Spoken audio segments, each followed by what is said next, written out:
The Pirates are sending their ace to the minor leagues, and it seems like every other pitcher is getting hurt. I wonder if a Cy Young Award winner is available. You are Locked On MLB, your daily MLB podcast. Part of the Locked On Podcast Network, your team every day.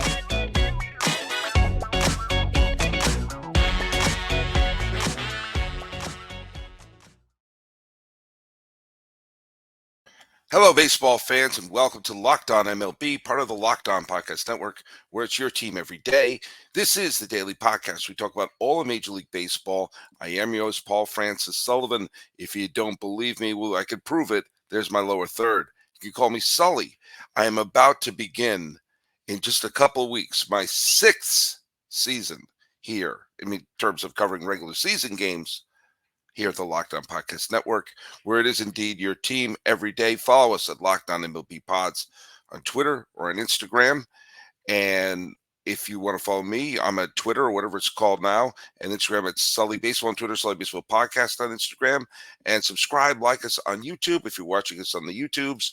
And if you post anything on any of those social media sites, make sure to include that hashtag EverydaySully so I know who is following us every single day. Hey, today's episode is brought to you by our friends at PrizePicks, the easiest and most exciting way to play daily fantasy sports. Go to prizepicks.com/lockedon and use code all lowercase locked on MLB for a first deposit match of $100. So we're going to talk a little bit about, the tale of two cities in Philadelphia. One is sending the race down, the other is keeping the race around, and arms are falling apart, and Snell and Montgomery are looking around. I'm doing a Dr. Seuss book here today and saying, hey, does anyone want to sign us? So first we're going to go over the trivia question because, some of you got the trivia question correct. The question was, who was the last Pittsburgh Pirate to receive a first place vote in the Cy Young Award? I'm not talking about winning the Cy Young Award. I'm not saying being on the ballot at all. Who was the last one that someone said, I think they should win? And they put a check mark next to their name. A couple of you did get it right. A couple of you threw out Garrett Cole. The answer is not Garrett Cole. He did get some Cy Young, down ballot votes, second, third, fourth place votes. Adam Scott Bristol said, I'm going to say Doug Drabeck or Tim Wakefield. Well, you got to pick one, Adam. Come on, you got to go. You got to absolutely put your foot down and get it. All right, but I'll tell you of the two. Oh, it was Scott Horstmeyer did get it correct. He says it seems too easy, but I'm going to say Doug Drabeck. It was Doug Drabeck. Doug Drabeck won the Cy Young Award in 1990, and that was the last time someone said, I think a Pirate should be the Cy Young Award winner. So it's been a while. It's been a minute. It's been since 1990. So there you go. Good job, Scott Horstmeyer. It's early. I'm recording this early. By the way, apologies to Connor Thomas of Locked On Phillies. Listen to his wonderful show. We were supposed to do a show last night. We had technical difficulties.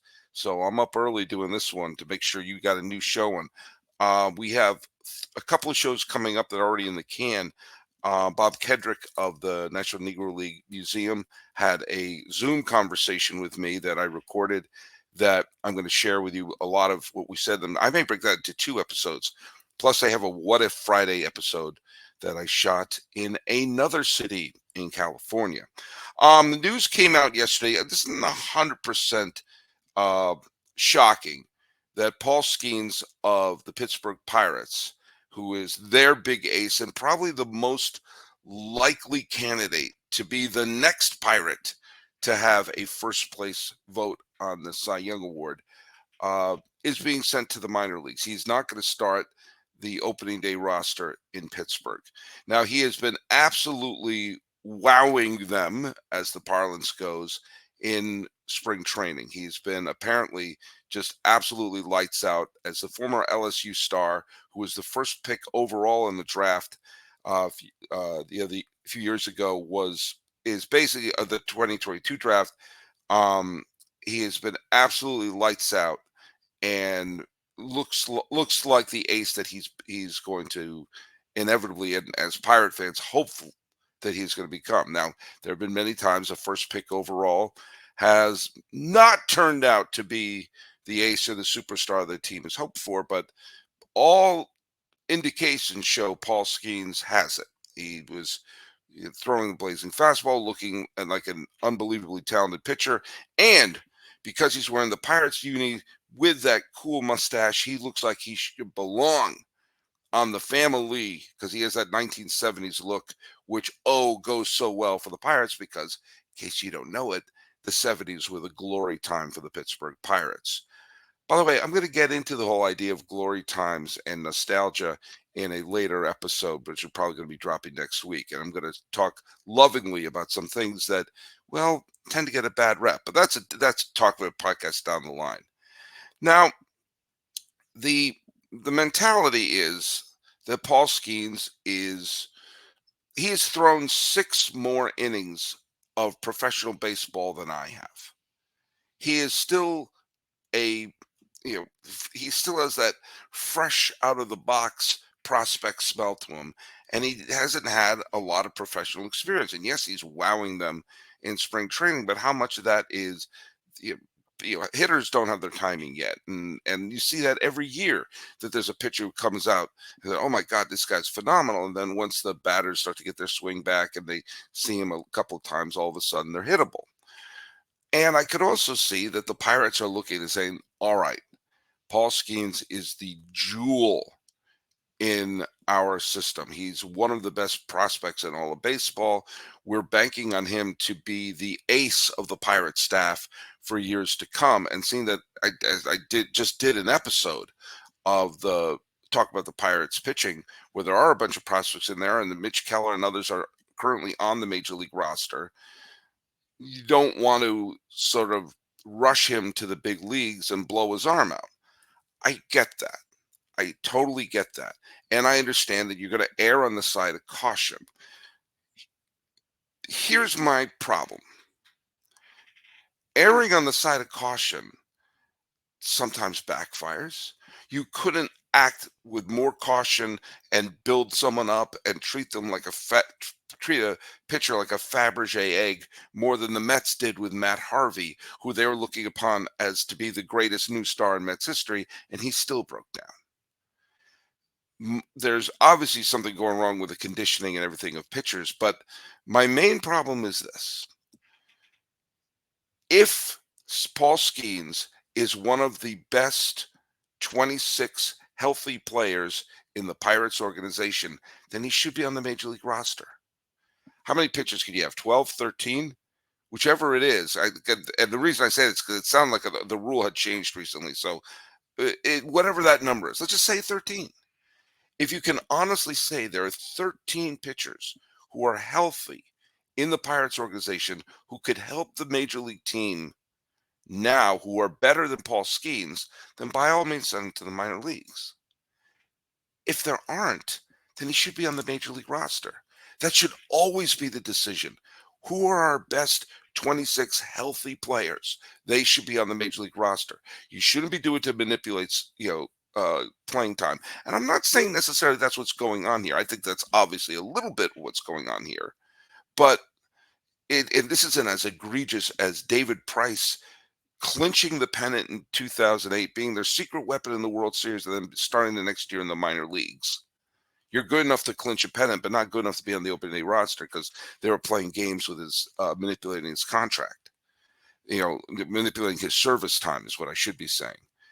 I don't think this isn't that egregious because again, he's pitched a quality start total of innings in professional baseball.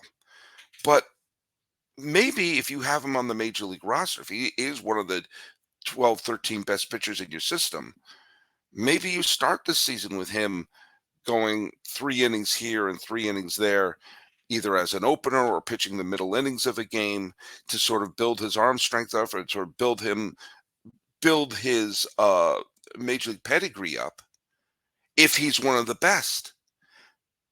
Why not have him get that experience in the major leagues if there isn't another pitcher in their system who is better than they are? I bring that up for this other main reason. And this brings me back to when the Nationals shut down Steven Strasburg down the stretch, which in the end, when he was the World Series MVP in 2019, ended up being the right decision. But if they didn't win the World Series with Strasburg as the hero, it would have haunted the Nationals forever. You know the National League Central is going to be a scrum. You know that 1, 2, 3 games are going to be the difference between playing in the playoffs and not playing in the playoffs. A game in April that you blow, a game in May that got away will be priceless in September when you're trying to make up that extra time. And the Pirates haven't given their fans a whole heck of a lot to cheer about over the last bunch of years. What I'm saying is this: always have your best 26 players on the roster. That should always be your thought process, especially when a game here and game there could be the difference between playing in October and not.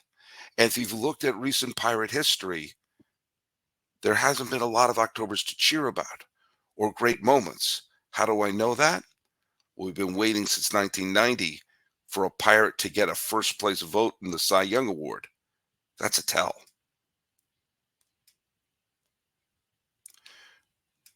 We're going to hear from our brand new friends over at PrizePicks. Hey, fans of daily fantasy sports, do I have a place for you? PrizePicks is the easiest and most exciting way to play daily fantasy sports. This isn't you playing thousands of other players where you can pick more than, you have to pick where you're going up against all these card sharks and these ringers. Here at PrizePicks, you pick more or less than on 2 to 6 player stat projections and watch the winnings roll in. Football season is over, but action on the floor is heating up. College basketball is taking over the month, and there's no shortage of high-stake tourneys, and so you can turn your hoops knowledge into serious cash. If you want to play alongside some of PrizePicks' favorite players like Meek Hill or Sugar Sean O'Malley, then you can find community plays under the promos tabs in the app to view entries of some of the biggest names in the PrizePicks community each week. I'm going to play this week, and I expect Devin Booker to give me more than 30 points and Jason Tatum and my Celtics to pull down 10 rebounds. So download the app today. Use code LOCKEDONMLB for a first deposit match up to $100. Once again, download the app today and use the code LOCKEDONMLB for a first deposit match. First deposit match. Boy, did I sound Boston there. Up to $100. PrizePicks. Pick more. Pick less. Do you know what? In the end, it's that easy. This is a reminder that Locked On has begun, the first national sports streaming channel that's on 24/7 on YouTube, and now it's available on the Amazon Fire TV and the free Fire TV channels app. Locked On Sports Today is here for you 24/7, covering the top sports stories of the day with the local experts of Locked On, plus our national shows covering every league. Find Locked On Sports Today, now available on the free Fire TV's channel app. Now, to contrast the pitching situation in Pittsburgh, where their potential ace is going to be starting the year in the minor leagues. Yes, I know he's not an ace yet, but you know what I'm saying. You got to have your best players on the mound. To contrast that, you have the Philadelphia Phillies. Zach Wheeler, who, if you look at his stats for the last bunch of years, he has pitched consistently as well as any pitcher in the National League. I'm not saying he's been the best pitcher in the National League. What I'm saying is year in and year out, you're going to get a top quality performance out of him. When you look at the innings pitch he's thrown, he was the Cy Young runner-up in 2021. He was a Cy Young contender last year. He has put up great numbers each of the last bunch of years. He's a Gold Glover. He gives you innings. He strikes out batters. You could have made a strong argument for him to win the Cy Young Award in 2021, and he is also a postseason ace. We saw I mean, last year he almost pitched the Phillies back into the World Series. He was tremendous in the series against the Arizona Diamondbacks. He was tremendous the whole postseason. Now he pitched great against the Padres in the playoffs in 2022. He's been an ideal player for the Philadelphia Phillies, and probably no former Met makes Met fans more angry seeing success in Philadelphia, probably since the days of Lenny Dykstra. Now, and Tug McGraw for that matter. Now, the Phillies know that he's in his mid-30s, and that tends to be when pitchers start to collapse. But they did sign him to a contract extension for the next couple of years, and with Aaron Nola as well. So they know, the Phillies know this is their time. They went to the World Series in 2022, probably a year ahead of time. They got to within one big rally in against the D-backs from making it back-to-back pennants. With the acquisition of Wheeler, or not the actual, but the signing of Wheeler, they know that 2024 and 2025 is a push the chips to the center of the table all in. They know they have a quality team. They know they have a Hall of Fame talent in Bryce Harper, who has already delivered. There's already been the Bryce Harper game. Bryce Harper has already been a superstar on this team and delivered a giant postseason moment in the series against San Diego. They know that they got Bryson Stott. They know that they got Realmuto. They know that they have a deep team and that things are going to be going on right here and right now. So, making this signing shows that nothing's going to stand in their way. Now, the other thing I find quite interesting is apparently they're kicking the tires on Snell. If they kick the tires on Snell and take a real good long look at signing Nate Snell, then what are they really saying? They're really saying that, like, hey, if no one wants to sign this guy, we'll have him be the best number 3 pitcher in baseball. That's right. The defending Cy Young Award winner would probably be the number 3 starter on the Philadelphia Phillies. And if I were Snell, I'd be salivating at that. Sure. There's no pressure on me. Oh, he doesn't go that deep in the games. Fine. We'll do fine. The Phillies are going to do great. And now they are completely lined up with the mindset of not just making the postseason. You know, they let Taijuan Walker go. Fine. Replace him with Snell or Montgomery. Or bring back Lorenzen for that matter. You know, their bullpen, I mean, you can shift things around if you bring in another, great starting pitcher in there. But the Phillies are all in. And they're going to be all in this year and all in next year. And by bargain hunting, they're going to have some absolute depth in their pitching staff. I absolutely believe one of the pitchers who are left are going to wind up in Philadelphia for that very reason. But Sully, they may fall in over the tax and everything like that. If I were the Phillies management, I wouldn't care. Because you have, and we'll talk a little bit about this in the trivia question, you don't always have these windows of opportunity. And there have been giant gaps in the windows of opportunity in Philadelphia. They've had some great bursts in their history. But the teams that win are beloved, and they can bank on them, and the Phillies draw very well anyway. But cashing in a championship is what they need to do. They were 2 wins away from doing it a couple of years ago. They almost got back to the World Series last year, and I think if they got in, they probably would have given the Rangers a run for their money. I'm not saying that they would have guaranteed to win, but having this team be back-to-back pennant winners with a chance to win this year would be something else.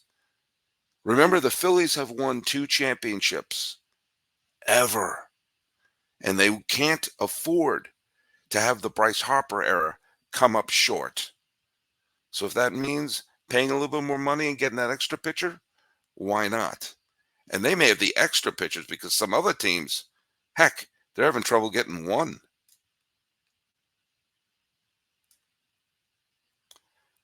We're going to talk a little bit with our friends over at eBay Motors. Well, we're talking about your ride or die, passion, drive, and patience. That what brings home the winning trophy like they want to have in Philadelphia. It's also what keeps your ride or die alive. eBay Motors has everything you need to maintain your vehicle and level it up to peak performance. From superchargers, roof racks, exhaust kits, LED lights, and more. Whether you're into speed, power, or style, eBay Motors has you covered. With over 122 parts for your number one ride or die, you'll always find exactly what you're looking for. And with eBay Guaranteed Fit, your part is guaranteed to fit your ride every time or your money back. Because with eBay Motors, you're burning rubber, not cash. With all the parts you need and all the prices you want, it's easy to turn your car into the MVP and bring home that win. Keep your ride or die alive at ebaymotors.com. Eligible items only and exclusions apply. eBay Guaranteed Fit is available only to United States customers.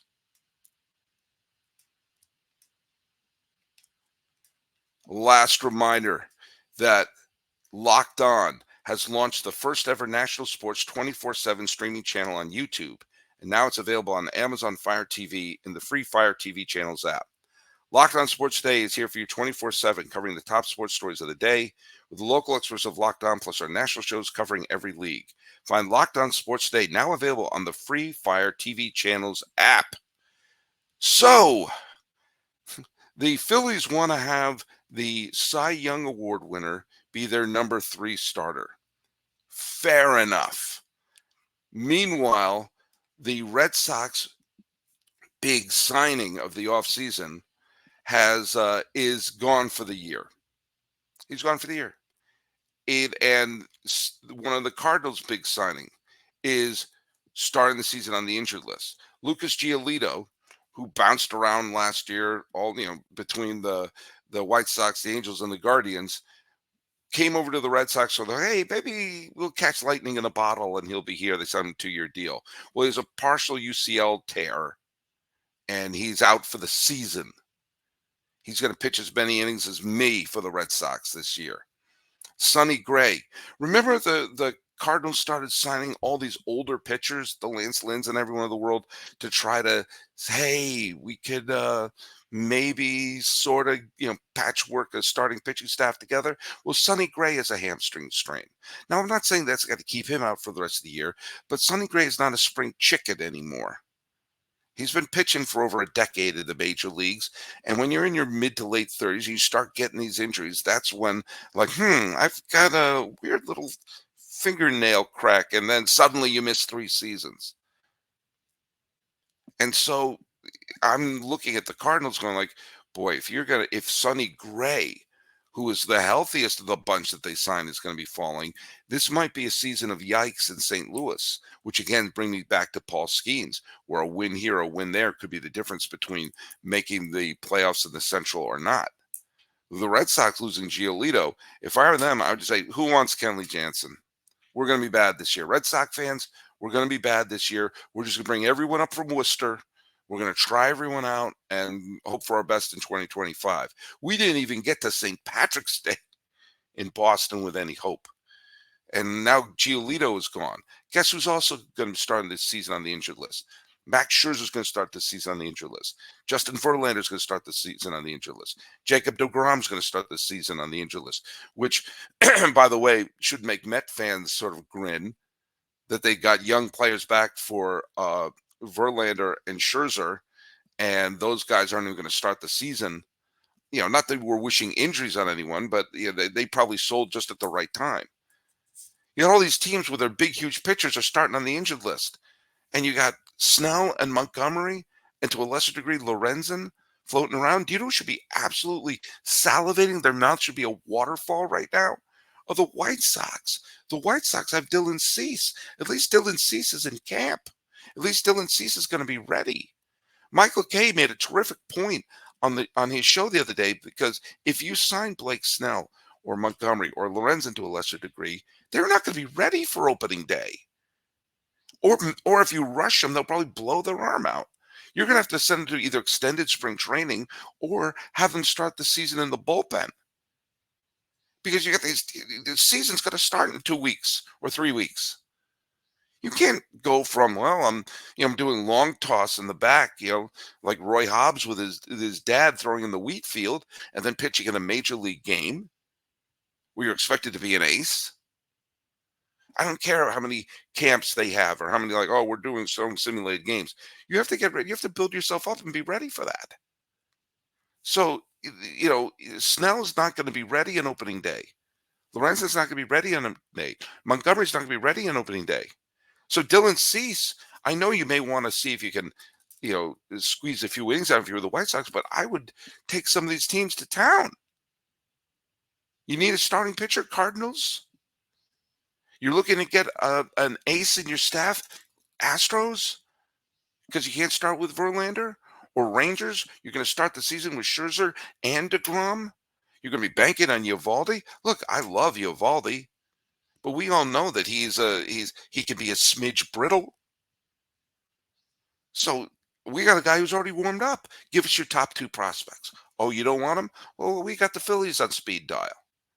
Oh, I'd be taking these teams to absolutely over the barrel for the White Sox. But for Snell and for Montgomery, 2 pitchers who are undeniably valuable, they have to sign by the time I finish this sentence.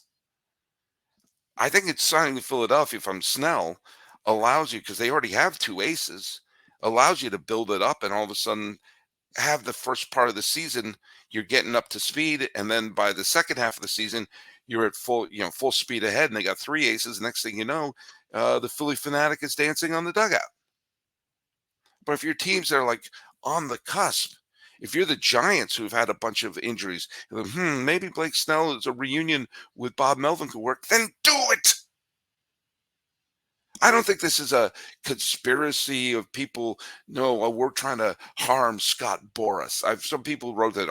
Is this team's getting back at Scott Boras? F that. Teams want to get better and they want to win and they want to be profitable with a good product on the field. And they'll work with Scott Boras. I just think this is some teams going like, well, there are a lot of injuries, as I just rattled off all these aces who are injured, and said, we don't want to be stuck with a big bag of dog poop and pay a guy $30-40 million to sit in a whirlpool and eat sunflower seeds. That being said, you got these good pitchers who are available, and if you say, hey, we'll bring them in and build them up through April and mid-May, I know I'm contradicting myself a little bit, but I'm actually not. If you build them up, we say, okay, you're going to build your strength up that first month. So by the middle of May, we have an ace, as opposed to bringing them in recklessly, and by the middle of May, they're out for the year. There's a big difference. Sign one of those guys right now. Right now, right here and now. And, that's going to bring us to today's trivia question. Today's trivia question revolves around the Phillies and their championship days. From the time of the first ever World Series in 1901 all the way to the beginning of the 1983 World Series, the Philadelphia Phillies won a grand total of 1 road World Series game.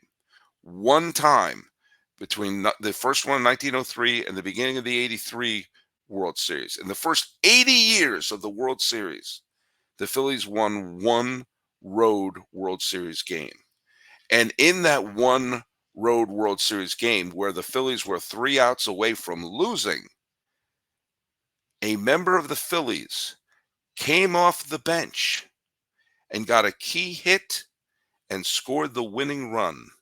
Which player on the Phillies bench was the unlikely hero for the first ever road victory in the World Series in Philadelphia Phillies history from the 1980 World Series? That's your trivia question. It's a deep cut, but I'm going to see what the Phillies fans out there have to say. And that was one I prepared for Connor Thomas and the Philadelphia Phillies fans. So go to Locked On MLB Pods on Twitter or on Instagram. I am your pal Sully. I'm at Sully Baseball on Twitter, Sully Baseball Podcast on Instagram. Getting up early and getting it in. This has been the pitching ace injury, get the depth going episode of Locked On MLB. I am your host, Paul Francis Sullivan. Please call me Sully.